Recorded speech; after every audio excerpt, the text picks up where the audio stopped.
What if you didn't have to wait until your 60s to live the life you've always dreamed of? This is the question that launched the financial independence retire early, or FIRE movement, which is largely attributed to having started back in 1992 with the book Your Money or Your Life. Since then, the movement's taken on a life of its own with countless books, podcasts, blog posts, and even whole companies built around the idea. However, pretty early on in the movement, the original question of how can we live the most meaningful and ultimately desirable life possible quickly got conflated with the idea of retiring as early as humanly possible. Hence the second half of FIRE, retire early. This reframing of the purpose of this movement has led many of the people that follow it to seek the most expedient route to retirement possible, which can include living in near poverty conditions and working grueling hours at a job that we hate just because it provides the most money. A sentiment that's very opposite the question of how to live an ultimately fulfilling and meaningful life. This perspective has also cultivated a community that is policing itself into increasingly dogmatic forms of FIRE, often criticizing people that say they're part of the movement, but they're not willing to live in a box and eat nothing but beans. And while, yes, this combination of extreme frugality and restless workaholism does produce mathematically the fastest route to retirement, it has failed to produce the sole purpose for which it was created, which is a life that is free and meaningful. This movement has now been around long enough that there are many people that have accomplished FIRE according to the traditional methods. And yet I'm not aware of even a single case of somebody who has quote-unquote retired under FIRE and not gone on to continue working in some capacity.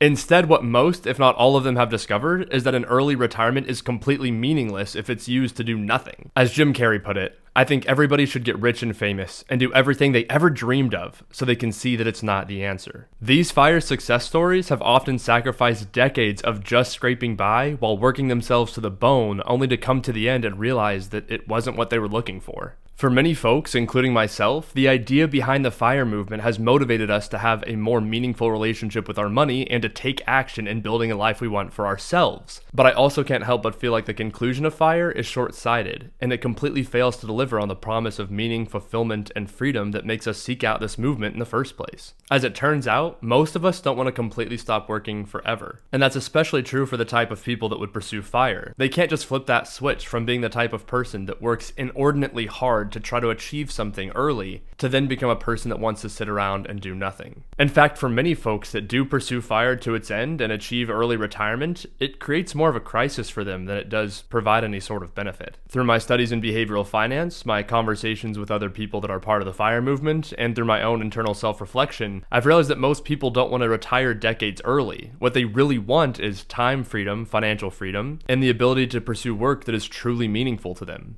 And thankfully, those goals can be achieved years before an early retirement. So I put this idea to the test experimenting with my own life. I was already following the basic tenets of the traditional FIRE movement, living very frugally and saving about 50% of my income. Following my calculations, I should have been able to achieve FIRE and fully retire in my 40s. The problem is I didn't like my job now, and I was still in my early 20s. Working into my 40s in a job that I really didn't enjoy was essentially making a commitment to spend a period of time equal to my entire life that far doing something that I didn't like just to be able to stop doing that. Surely that could not be the FIRE dream that so many people were clamoring for. But in looking deeper into the FIRE movement and all of its cleverly named branches, that was it. The only thing I found in the FIRE movement that would let me significantly speed up that timeline was something called barista FIRE, which would have me quit my high-paying finance job to work a lower-paying job that, for the most part, let me turn off my brain while I worked. But is that really what a bunch of hard-working, number-crunching finance nerds like myself wanted to do, is turn off their brain all day?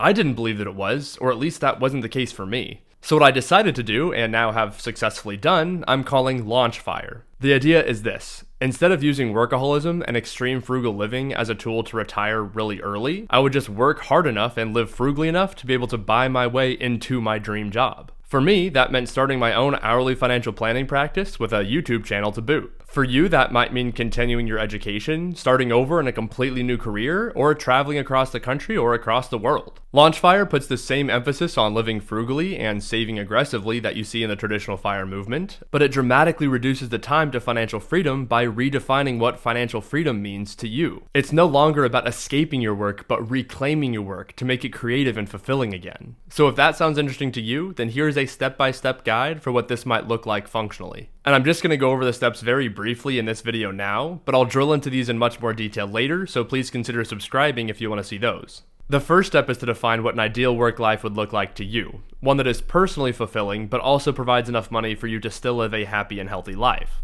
The next step is to assess your financial circumstances. Specifically, look back over the past 6 months of your income and expenses so you can find out how much money goes in and comes out, and how much of that money going out is going towards mandatory versus discretionary expenses. Once you know this, you can assess your savings rate, which is the difference between your income and your expenses. And the larger your savings rate, the faster you can achieve your launch. In this step, you should also start to research the costs of your new venture. Always assume it's going to cost more money and take more time than you expect. You may even want to bring on an hourly certified financial planner like myself that can review your plan, give you an estimated time to launch, and also help you think through some caveats that you might not have thought through yourself, like how are you going to pay for health insurance whenever you leave your employer. And while you're still working in your traditional job, I would start, if not continue, to put enough money into your retirement account to get your employer's match. Remember, that is free money, and regardless of your dream job, you're still going to need to have money saved for retirement. The next thing you'll want to do is pay off any high interest debt that you have. Let's call high interest debt anything with an interest rate of 7% or more. Paying off these debts first will keep them from working against you while you're saving towards your launch, and it increases your savings rate, which ultimately lets you launch faster. You'll also want to make sure that you have a strong emergency fund, because you don't want to have some financial emergency completely wipe out your efforts towards your launch. But once you have these steps in place, you'll have a solid foundation to start funding the dream life you've been planning for yourself. Assuming that your timeline to launch is about 5 years or less, then you probably don't want to keep that money in the stock market. More likely, you'll want to put that money in something like a money market fund, a high yield savings account, or by using some type of CD laddering strategy. For me, this process took about 3 years. As I mentioned, at the time I was saving about 50% of my income, and I was also living on a property that I ended up using as a sort of live-in flip, which I was able to partially sell at the end of my time working at my traditional job, and that helped me fund the business that I started. My dream has been to help make quality personal financial planning advice more accessible to all people. This meant starting this YouTube channel to provide quality but general advice for all people, and launching an hourly financial planning practice where I could help specific clients with their unique financial circumstances using the hourly model, which I see as the least biased and the most ethical way of providing professional financial planning advice. But you can use the same steps that I used to get there. My life isn't more simple now. In fact, it's a lot more complicated, and frankly, I'm working more hours than I ever have before. But I don't go to sleep anymore dreading having to wake up and go to a job that I don't like. The job that I've created for myself is challenging and diverse, and it's creatively as well as intellectually stimulating. And most importantly to me, when I come home from work at the end of the day, I still have the energy to be present with my wife and to help out around the house. And all of this after only working for 3 years to achieve my launch fire. So if you are also finding yourself exhausted and dissatisfied with where you are in life, or if you've been following the traditional fire method and you feel like it's taking more away from you than it's promising to give, then I would encourage you to start dreaming about what your ideal work life would look like, and consider following these steps to achieve financial freedom like I did. And lastly, if you liked this video, then please like the video and subscribe for more personal finance tips and insights.